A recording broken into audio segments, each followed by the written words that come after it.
Feno fanajana ho anao izay manaraka ity fandarina ity indray, ny tenako Douglas Dovavy. No tanterahana tany amin'ny CCI Ivato ny Forum National des Investissements mahakasika indrindra ny plan émergence Madagasikara. De mpiandohana dia tsara manamarika fa ny CCI Ivato dia trano fivoriana lehibe naorina Andriamatoa Filoha Marc Ravalomanana rehefa nieritreritra fa andray ny fivoriana tampony mahakasika ny fihaonam-be Afrika na ny fivoriam-be ny fivondronam-be afrikanina ny tenany tamin'ny fotoana nitondrana. Tsitsatsetsatsaritra ny ilazantsika zany ny amin'ny hoe foto-drafitrasa vita amin'ny Filoha Marc Ravalomanana no hijoroany ny fitondrana amin'izao fotoana izao ary kabarina hampanantenany zavatra manoloana ny vahoaka malagasy. Fandaontsika hiresaka ny zava-misy tany amin'ilay Forum National des Investissements. Ity forum ity moa zany hevitra samihafa no teraka ny amin'ny hoe présentation officielle an'ilay PEM ve na planina ento mampandrosa Madagasikara fa tohatry ny vadika forum na resaka fikaonan-dondray ilay izy ho amin'ny famantsiam-bola andreo planina ento mampandroso a Madagasikara. Tsy famatorana zany satria tamin'ny volana septambra raha atao ny fampatsiahivana no nanambara ny mpitondra teny fiadina ny Repoblika fa hanatanteraka ny fampahafantarana ity PEM ity. Tany amin'ny 1 aza dia nisy adihevitra momba n'ity plan émergence ity. Tany amin'ny taona 2012 koa dia efa niresadresahany zany ny amin'ny hoe atolotra sy hampahafantarana ity resaka PEM ity. PEM satria la initiative émergence Madagasikara la nambarina Andriamatoa Andry Rajoelina tany Frantsa rehefa nieritreritra fa hilatsaka ho filoham-pirenena ny tenany dia nitondra ilay initiative émergence Madagasikara la ambarana fa programma entina mampandrosa Madagasikara navadika ho planina zany na plan émergence Madagasikara. Tsy resaka lavitra be momba izany isika satria tsy hita fototra mandrakity ny androany hoe inona marina moa no tena hevi-bavety fonosiny zany PEM izany. Fa 5 taona ny fehim-potoana ampiasan'ny filoham-pirenena ka tao anatin'izay 5 taona izay dia ny 4 taona dia nandeha anjamba ny fitantanana ny firenena. Efa marana ny 5 taona manko izay mandahy iray ny fitondram-panjakana amin'izao fotoana izao ka izao vao taitra hiresaka sy hitondra an'izany PEM izany eo anatrehan'ny firenena malagasy.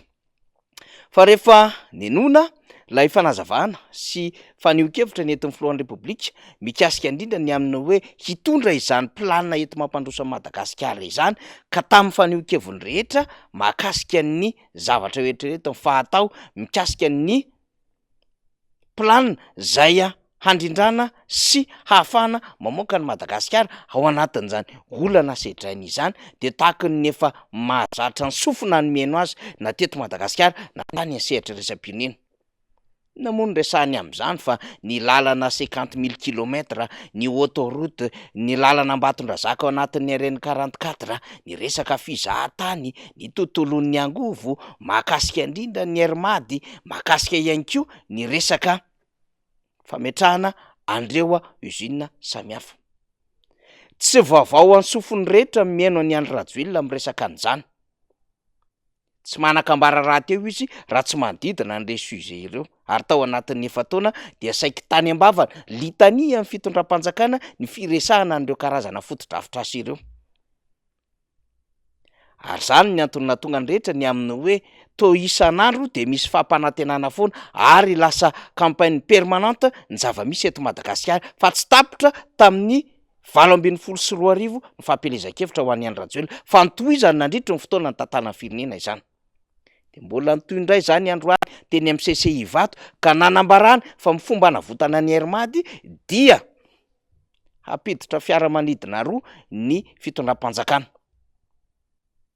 Eo dia mipetraka indray ny adihevitra ny amin'ny hoe fiaramanidina inona moa zany ary raha miresaka an'izay izy mazava be tsy maintsy tokony ho hita ao anatin'ny teti-bolam-panjakana izany teti-bola hividianana ary raha tsy hividianana ary tsy maintsy hisy fifanarahana amin'izay orinasa hanome an'izany ho an'ny Madagasikara nefa mila tsaroany rehetra fa ny fanambarana nataon'ny filohan'ny Repoblika tamin'ny taona 2012 fotoana ny teteza mitany tantanana amin'ny firenena no nampidira ny Airbus napotika ny Hermady io.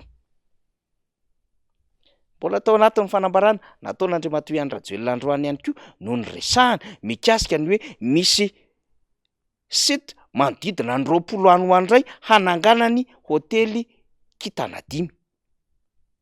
De mbola mipetraka ihany ny fanontaniana ny amina hoe teti-bolam-panjakana Roviana sy aiza indray no ikotehana an'izany, ary raha izany ny adevitra de tokony ho hita ao anatin'ny teti-bolam-panjakana 2024 indray izany 5 étoiles amina site misy 20 izany. Mbola toizantsika ihany satria fampanantenana nataon'ny fitondram-panjakana ihany ny amina hoe hanao ny autoroute, hanao reo heverina fa foto-drafitrasa zay tokony hapetraka. Nomena fitenenana mihitsy aza moa ny mpitatana eo anivon'ny sekreteram-panjakana miadidy ny trano fonena sy ny tanàna vaovao anazava momba ilay transport par câble na téléphérique. De hitantsika eo ny amin'izay hampanofy téléphérique tahaka ny ahoana indray ny fitondram-panjakana. Ny tontolon'ny fitsarana de milaza fa mila fitsarana madio ny fiarahamonina malagasy. De gaga sy talanjona amin'ilay izany ny amina hoe ka io raharaham-pitsarana io mihitsy no mampitototo ny SMM miteny ny aminy hoe apetrao ny fahaleovantenam-pitsarana. Io raharaham-pitsarana io mihitsy no mahasaroto ny SMM amin'ny fomba fanajana ny fisaraham-pahefana eo amin'ny mpanantanteraka sy ny fahefanam-pitsara. Ary io fitsarana io zay mahabe adevitra ny aminy hoe tsy ajainy eo anivony ny andrim-panjakana mpanao lalàna sasasasany ka misy an'ireo solombavambahoaka zay heverina fa mieritreritra ihany koa fa ambonin'ny lalàna ka tsy fehezin'ny lalàna ka afaka manao zay tiany atao. Zany zava-misy eto Madagasikara, zany resahantsika rehetrarehetra izany. Fa mbola tamin'ity fiaonan'ity ihany no nandrenesana voambolana vaovao indray teny ambava amin'ny filohan'ny Repoblika fa any amin'ny taona 7 ka hatramin'ny 20 any ho any vao foana indray ny délestage. Tsaroany rehetra ny fampielezan-kevitra nataon'ny Andry Rajoelina tetsy amin'ny Coliseum Matsunjbe nampanantenany tamin'izay fa miala amin'ny maizina idira amin'ny mazava ary zay tsy vitan'olona momba ny resaka herinaratra teto Madagasikara tao anatin'ny 25 taona raha 400 mégawatt ozy izy mivita amin'ny fitondrana teo aloha de ho ataoko 400 mégawatt zany hoe 800 mégawatt. Ary nisy fotoana mihitsy aza ny resahany fa 1200 mégawatt no vokariny. Rehefa may andeha kaleka de nampananteny Andry Rajoelina fa ao anatin'ny 9 volana ho foana ny délestage. Hanko vareo ianao ny taona 17 sy 24 indray no ampanantenana vao foana izany délestage izany. Raha hiverenana ny zava-misy eo atrian'ny fiainany zanak'olombelona ao anatina hoe stratégie na manipulation de masse na tetikady kilalaovana saim-bahoaka dia foronina ny olana ahafahana mitondra vahaolana. Tena faharoa zany ao anatin'izany stratégie na manipulation de masse zany. Hitantsika amin'ny alalany famaritana sivy ny stratégie na manipulation de masse ity resaka famonana olana ity de mova tsy zany ny fitondram-panjakana amin'izao fotoana izao. Resaka Hermad, hôtely 5 étoiles sy ny am'ireo lalana samihafa hatramin'ny resaka ozinina mpanao simenitra sy ny sisa de apetraka tsara ny fanontaniana ny amin'ny ny eo aza tsy vita namatotra lainga vaovao ho an'ny fitondram-panjakana tahaka ny hoe anao lalana andapa hatrany Antsohihy hotovanana lalana vaovao, hotovanana fampanantenana vaovao de mampametra-panontaniana hatrany ny aminy hoe vola aiza daholo no anaovana izany. Ny volam-panjakana nefa dia tsy ampy entina anonerana amin'ireo fangatahana maro samihafa zay mampanahirana an'ireo sehatra eto Madagasikara. Betsaka mbola manambola ny fanjakana ary mitaraina ny amin'ny tsy voaefa ny fanjakana ny volana. Ary raha manambola hanaovana an'izany ny fitondram-panjakana, maninona tsy vatsiana vola ny imprimerie nationale ka ahafahana manampy ny fitaovana, ahafahana mikarakara an'ireo taratasy-panjakana fa milaza fa tsy maharaka izany asa izany ny fitondram-panjakana tamin'ny alalan'ny tatitry ny filan-kevitry minisitra tamin'ny larobia teo de omena amin'ny trano-pirity tsy miankina ny fanatotana an'ireo taratasy-panjakana zay saripady eo anatrehan'ny lalàna izany. Raha misy vola io isika maninona tsy omena amina asa maika sy efaina ireo volan'ny olona zay manana trosa amin'ny fanjakana fa amorona tetikasa vaovao, amorona famatoran-dresaka vaovao amin'ny alalan'ny fampanantenana zay fa fantatra fa lainga marivo tototra indray.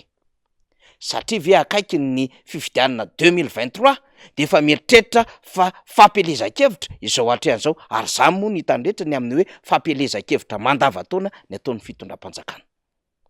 De mbola mitohy hatrany fampanofisana, mitohy hatrany ihany koa ny fanelezana lainga ho an'ny vahoaka malagasy, ary mitohy hatrany ihany koa ny fangejana ny fisaina ny vahoaka malagasy ka tsy afaka eritreritra zavatra lavitra intsony fa ampanofisana ary lalovina amin'ny teny fampanantenana feno fitaka amin'izao fotoana izao.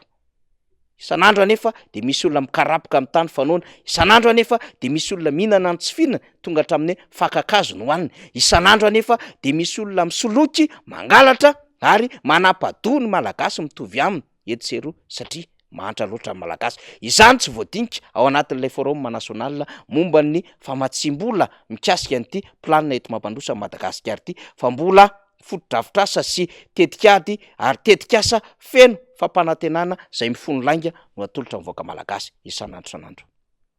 Zany zava-misy, zany malaza, makasitraka tompokolahy, makatelina tompoko vavy.